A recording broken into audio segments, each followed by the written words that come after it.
The 2025 Broncos schedule has begun to roll out, and they're getting a much anticipated matchup on one of the best days of the year. This is your Denver Sports Daily for May 13th.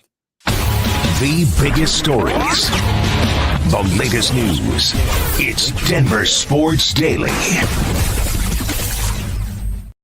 The NFL schedule release will take place tomorrow as they'll roll out matchups week by week throughout the day. It'll be kind of a slow process, seeing where the Broncos will play each week. They're going to be at home. They're going to be away. It'll be a fun time. It feels like an early Christmas present, which brings us in to what we're talking about. The Broncos got a little early present, no pun intended, as they found out they're going to be playing on Christmas against the Kansas City Chiefs. Now, they'll be heading to Kansas City to play the Chiefs in the evening, prime time, in Kansas's third straight Christmas Day appearance. I mean, Kansas is, of course, one of the biggest teams in the league. It's probably the biggest. Patrick Mahomes' jersey is most likely the number one selling jersey. They win Super Bowls every other year. It seems like they were going for a three-peat this year.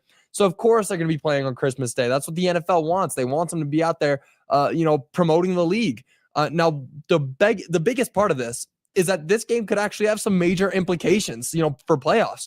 The Broncos trail the Chiefs in the betting odds to win the division, and a game this late in the season could decide who wins the West. And that just happens to be that it's coming on Christmas Day. It's going to be so much fun to watch that. Christmas Day, those games are always crazy no matter what. And if you remember last season, the Broncos Christmas game, it wasn't on Christmas Day, but they played the Bengals, and that game was just insane. So if we're getting any fireworks like we saw the Broncos and the Bengals have last season, then this one will just be as amazing. Now, last season, if you remember as well, the Broncos and Chiefs split their matchups, with the Chiefs winning the first matchup 16-14 after that infamous last-second field goal block, while the Broncos took the second game, beating Kansas 38-0. I don't care what anybody has to say about, Kansas resting their starters.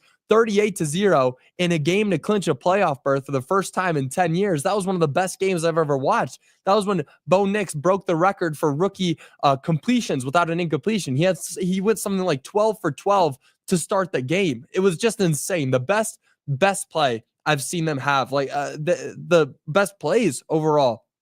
There were so many great things to watch in that game. And honestly, when you're looking at two matchups between the Chiefs, who were favorites to win the Super Bowl for most of the season, and the Broncos, whose over-under win total was set at 7 games before the season, and their win differential is only you beat them by 38 in the second game, and you lose by 2 in the first game off of a missed field goal or a blocked field goal.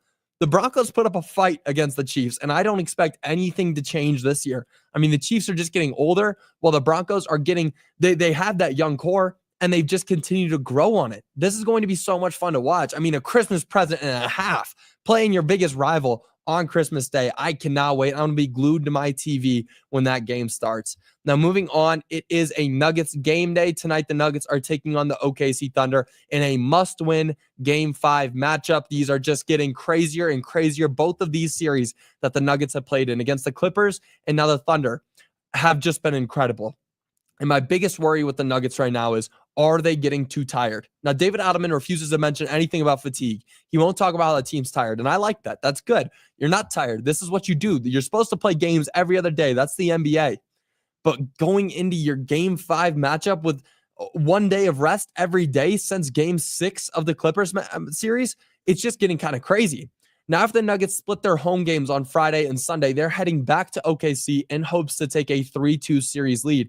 And on Friday, that game came down to the wire. And then on Sunday, actually, that game came down to the wire, and some questionable non-calls kept the Nuggets from winning. And if you've seen there were a few, or specifically one, the Nuggets were down by 3 with a minute remaining, and Nikola Jokic goes up to make a layup, and he gets hacked hard. And they didn't call that. And that's a totally different game. You're down by 1 with a minute remaining. That's anybody's game. But instead, they go down, give up another bucket, and then it just becomes a foul game. Unfortunate way to end that, but blaming the refs is not one thing that you can do, especially when there's missed calls on both teams throughout the entirety of the game. It just sucks that one had to happen so late for the Nuggets.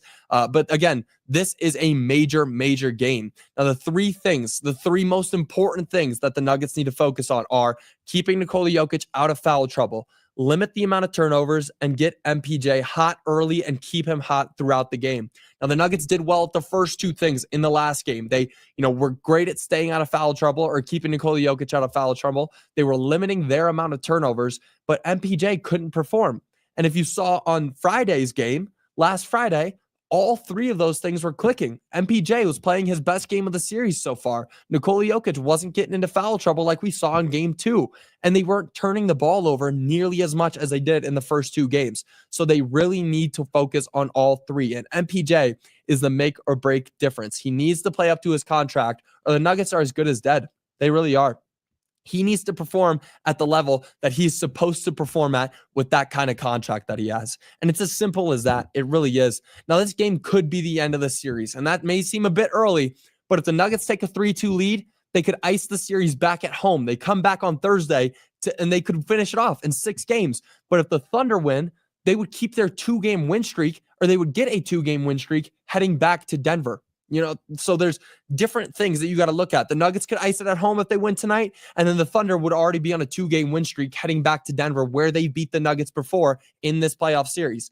Now, the Nuggets are heading into tonight's game as massive 10-point underdogs, and tip-off is at 7:30 p.m. and definitely going to be a crazy game. I'm going to, again, be glued to my TV. I'm not going to be able to turn away.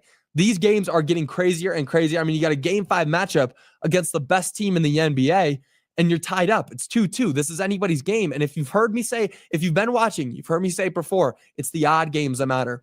3, 5, and 7. Those are the games that matter.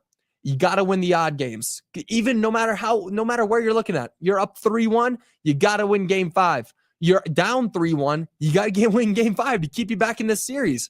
And then you're 2-2, whoever wins that game 5 and takes a 3-2 lead, statistically, you're more likely to end up winning the series. Now, moving on, the NBA draft lottery was yesterday, and it had some fireworks that'll bring a star to the Western Conference. Now, the draft lottery is one of the more exciting events in the NBA, and yesterday it had some of that excitement, despite only having a 1.8 chance of landing, 1.8% chance, less than a 2% chance of landing the first overall pick. The Dallas Mavericks were selected to get that number 1 pick. There's got to be a scriptwriter or something. Is this serious? I mean, this is one of those drafts where there's a runaway favorite to first, similar to Victor Wembanyama and even LeBron James. And that person is Cooper Flagg out of Duke. This guy has been one of the highest graded prospects of all time. And honestly, the scriptwriters cooked with this one. In the same year, the Mavericks traded away Luka Doncic to the Lakers. The Mavs were gifted the first pick and are now getting one of the highest graded prospects of all time. I mean, that's insane. There's got to be something. I mean, was Nico Harrison taking calls from Adam Silver saying, hey, you know what, you trade the best player in the league or one of the best players in the league to the Lakers, the biggest market, we'll give you the next biggest player. I mean, what's going on down in Dallas?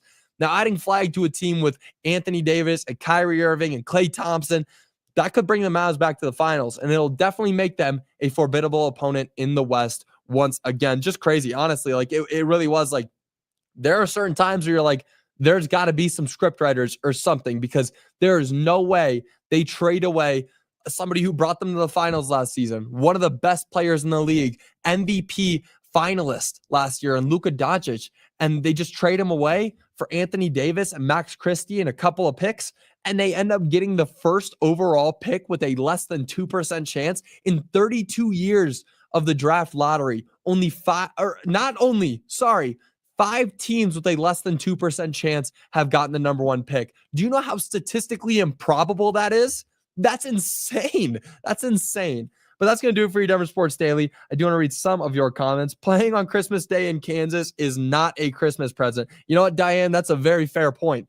But playing on Christmas Day in Denver isn't much different. I mean, these guys are right down I-70 from us. Yeah, Kansas may get a little bit colder, but coming to Denver, that wouldn't be much different. I mean, they're both going to be cold, but going into Kansas, making a statement on Christmas Day, that would be the best present. That would be the best present overall. I can't wait to watch that.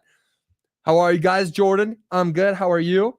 Michael, good morning, Joey. Good morning, Michael. But that's going to do it for your Denver Sports Daily. I will see you guys all tomorrow, recapping this huge Nuggets game tomorrow. We're praying for a Nuggets win. Got to get out and win a game 5. How many more times can you say it? Game 3, 5, and 7. It's the odd games you have to win. But that'll do it for Denver Sports Daily. I will see you all tomorrow. Until then, y'all have a great rest of your day. Bye, y'all.